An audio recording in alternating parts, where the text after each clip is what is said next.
Hey guys, for more videos on digital marketing, please subscribe to my YouTube channel and press the bell icon. Hello friends, मैं उदित। इस video में हम बात करेंगे Google's most important ranking factor की, जिसका नाम है पेज स्पीड।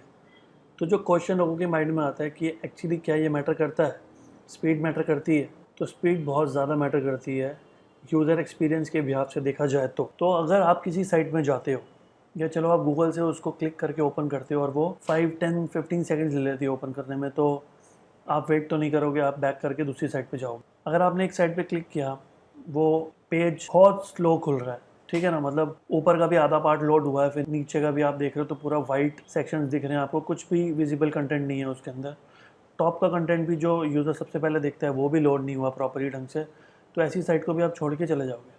तो बेसिकली अगर आपकी वेबसाइट बहुत अच्छी बनाई है, बहुत अच्छी थीम ली हुई है, ठीक है, बहुत अच्छा कंटेंट डाला हुआ है, बहुत अच्छी प्लेसमेंट की हुई है, बहुत अच्छा स्ट्रक्चर है आपका, लेकिन अगर स्पीड स्लो है तो पहली बात तो सर गूगल उसको ऊपर लेके ही नहीं आएगा, और अगर फिर भी ले आया तो यूज़र उतनी देर वेट नहीं कर सकता, गूगल बैक करके आएगा और दूसरी साइट पे जाएगा। तो पेज स्पीड बहुत ज़्यादा इंपॉर्टेंट है। तो क्यों इंपॉर्टेंट है? क्योंकि ये एक रैंकिंग फैक्टर बन चुका है। पहले पेज स्पीड पे लोग इतना फोकस नहीं करते थे, लेकिन अभी क्योंकि गूगल ने इसको एक रैंकिंग फैक्टर बना दिया है, ठीक है ना, क्योंकि गूगल हमेशा यूज़र के बारे में सोचता है, और यूज़र फ्रेंडली साइट वही है जो स्पीड में भी अच्छी, सिर्फ कंटेंट में अच्छी ना हो, स्पीड में भी अच्छी हो, सिर्फ एसईओ में अच्छी ना हो, ठीक है ना, एसईओ का ही पार्ट है ये भी। तो इसको भी फोकस करना बहुत ज़रूरी है। और आजकल आपको पता है कि ज़्यादातर लोग कहाँ सर्च करते हैं, डेस्कटॉप पे कि मोबाइल पे करते हैं। तो गूगल भी पहली प्रायोरिटी में यह देखता है कि किसकी वेबसाइट मोबाइल पे अच्छी खुल रही है। डेस्कटॉप पे तो ब्रॉडबैंड से कनेक्टेड होती है तो शायद खुल भी जाएगी, लेकिन मोबाइल में क्योंकि 3G 4G 5G से कनेक्टेड होती है तो स्पीड के इशू वहाँ पे ज़्यादा आते हैं। तो अगर वहाँ पे अगर आपकी वेबसाइट अच्छा परफॉर्म कर रही है, ऑटोमेटिकली गूगल डेस्कटॉप पे भी उसको अच्छी रैंक देगा, लेकिन अगर मोबाइल पे अच्छी परफॉर्म नहीं कर रही तो नहीं देगा। तो बेसिकली गूगल के दो टाइप के रोबोट्स होते हैं, एक ठीक है मोबाइल की वेबसाइट को क्रॉल करते हैं और एक डेस्कटॉप की करते हैं। तो जब न्यू साइट आती है कोई भी, तो मोबाइल वाला क्रॉल करता है उसको। तो बेसिकली पहली प्रायोरिटी जो है गूगल के लिए वो है आपकी मोबाइल वेबसाइट, तो बहुत अच्छी होनी चाहिए आपकी, और स्पीड वाइज भी बहुत अच्छी होनी चाहिए। Google measure your page speed from the time it is called to when the page is initially loaded, ठीक है। तो बेसिकली गूगल स्पीड में किसको कंसीडर करता है कि अब जैसे वेबसाइट पे क्लिक किया तो बेसिकली जो आपको फर्स्ट फ्रेम में दिख रहा है, ठीक है, टॉप ऑफ द पेज, वो कितनी देर में लोड होता है, ठीक है। तो वो इनिशियल फ्रेम बोलते हैं उसको। तो जो इनिशियल फ्रेम है उसको हम अबव द फोल्ड कंटेंट भी बोल सकते हैं। अबव द फोल्ड, जब भी आपको स्क्रीन में कुछ दिखता है तो जहाँ तक वो दिखता है उसका जो बॉर्डर होता है नीचे बॉटम का, उसको हम फोल्ड बोलते हैं। तो ऊपर का कंटेंट अबव द फोल्ड और नीचे का कंटेंट अगर आप स्क्रॉल करते हो तो बिलो द फोल्ड, ठीक है। तो प्रायोरिटी मिलती है अबव द फोल्ड को, बिलो द फोल्ड की वैल्यू है लेकिन प्राइमरी है above the fold. This means you want to get to the page load event as quickly as possible, ठीक है। तो ASAP खुलना चाहिए। That initial page load time is what Google is using to जज your web page, बता दिया मैंने आपको।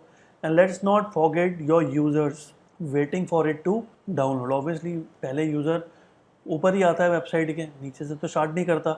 तो जब भी वो वेबसाइट खोलता है तो वो पहले चाहता है कि मेन्यू आ जाए, लोगो आ जाए, स्लाइडर आ जाए, तो टॉप ऑफ द पेज आना चाहिए पहले। Google actively promotes and recommends prioritising above the fold, ठीक है, जो एकदम सबसे पहले प्रेजेंट होता है यूज़र के सामने, उसको अबव द फोल्ड बोलते हैं। So getting an resources at all, तो बहुत सारी चीज़ें होती हैं जैसे वेबसाइट बनाने के अंदर, जैसे HTML भी होता है, CSS भी होता है, जावास्क्रिप्ट भी होता है, फिर वहाँ पे होस्टिंग का भी रोल होता है, फिर आपकी वेबसाइट में ट्रैफिक कितना आ रहा है उसका भी रोल होता है, ठीक है ना, सर्वर रिस्पॉन्स टाइम का भी रोल होता है। तो काफ़ी सारी चीज़ें हैं इसके अंदर। Out of the critical rendering path is well worth the effort. If it makes your user happy than it makes Google happy, you should probably do it, ठीक है। तो बेसिकली अगर गूगल हमेशा कहता है अगर आप ऑडियंस को सेटिस्फाई करते हो तो मैं ऑटोमेटिकली सेटिस्फाई हो जाऊँगा। If you want to make me happy then satisfy your audience, then make your audience happy first, otherwise कोई फ़ायदा नहीं है उसका, ठीक है। गूगल की गाइडलाइंस के अंदर पहली चीज़ और पहली प्रायोरिटी है यूज़र।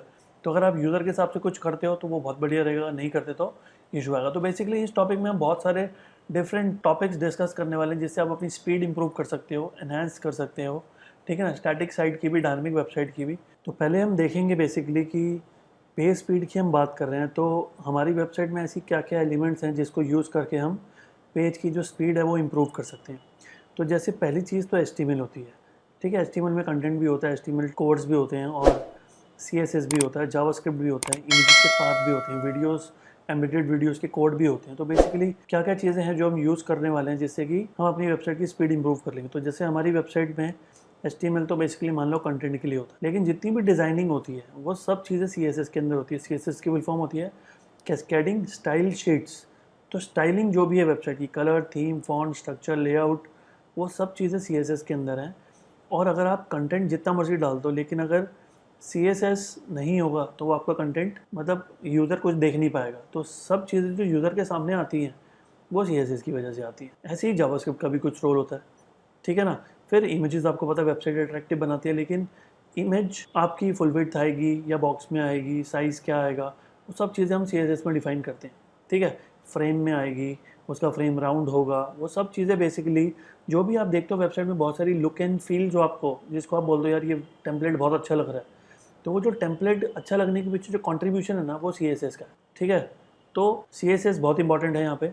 फिर जावास्क्रिप्ट जो है, अब जावास्क्रिप्ट क्या होता है, इंटरनल भी होती है, एक्सटर्नल भी होती है। जैसे हमारी वेबसाइट के लिए भी कुछ इंटरनल जावास्क्रिप्ट होते हैं जो डिज़ाइनर बनाते हैं, लेकिन जब हम बहुत सारे एक्सटर्नल कोड्स अपनी वेबसाइट में डालते हैं जो कि स्क्रिप्ट्स होते हैं, ठीक है, हम बात करेंगे लेक्चर के अंदर, तो वो बहुत सारे जो स्क्रिप्ट्स होते हैं और वो बहुत सारी वेबसाइट बोलती है कि इसको हेड पे डाल दो, इसको टॉप ऑफ द पेज डाल दो। तो ऐसा करने से क्या होता है बेसिकली, तो वो भी हम बात करेंगे। फिर इमेजेस डाल दो। अब इमेजेस वेबसाइट में चाहिए इतनी, आपने डाल दी इतनी बड़ी, फिर उसको विड्थ और हाइट लगा के छोटा कर दिया, तो सर्वर पे तो इतनी बड़ी इमेज पड़ी है ना, उसका लोड तो वही पड़ेगा। तो आपको उतने ही साइज़ की इमेज डालनी जितना रिक्वायर्ड, ठीक है। कोशिश करनी है लाइट से लाइट इमेज डालो। बहुत सारे सॉफ्टवेयर आते हैं जहाँ से आप इमेज को लाइट कर सकते हो, ठीक है। लाइट का मतलब उसका वेट कम कर सकते हो, लेकिन उसके डायमेंशन कम करोगे तो वेट उससे भी कम होगा, ठीक है। फिर वीडियोस, हम यूट्यूब से वीडियो एम्बेड करते हैं, अपनी सर्वर पे तो कोई नहीं डालता, तो यूट्यूब से जो एम्बेड करते हैं वो भी एक थर्ड पार्टी हो गया। तो हमारी वेबसाइट लोड हो रही है और कोई थर्ड पार्टी की चीज़ डली है तो उस पर डिपेंडेंट हो गया कि हमारा पेज कब लोड होगा, कंप्लीट होगा। तो बेसिकली उस चीज़ को कैसे कंट्रोल करते हैं, उससे जो हमारी वेबसाइट की स्पीड में फ़र्क पड़ रहा है उसको कैसे कंट्रोल करते हैं, वो हम बेसिकली पेज स्पीड का ये टॉपिक है, हमारा मॉड्यूल है, इसमें बात करेंगे। See you in the next video with the topic how to increase website speed. Thank you.